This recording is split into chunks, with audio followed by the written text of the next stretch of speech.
Latest satellite animation, patuloy pa rin nga umiiral ang northeast monsoon sa buong Luzon. Samantalang easterlies naman o yung hangin na galing sa Pasipiko ang siyang umiiral sa nalabing bahagi pa ng ating bansa.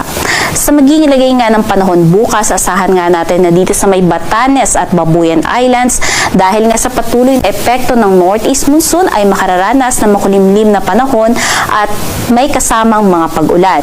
Sa bahagi naman ng Apayao, mainland Cagayan, hanggang dito sa may Isabela, asahan din natin yung mahihinang mga pag-ulan dala ng northeast monsoon. At sa nalabing bahagi pa ng Luzon, asahan natin yung bahagyang maulap hanggang sa maulap na kalangitan at mga pulong-pulong mahihinang mga pag-ulan na dala rin ng northeast monsoon.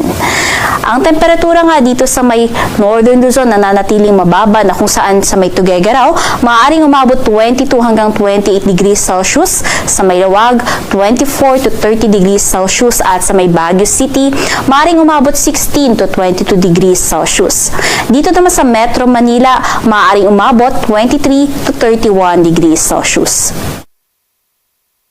Sa magiging lagay naman ng panahon dito sa may bahagi ng Palawan, Visayas at Mindanao, patuloy pa rin nga yung magandang panahon, generally fair weather, asahan lamang yung tsansa ng mga pulo-pulo at mga panandali ang mga pagulan, pagkidlat at pagkulog.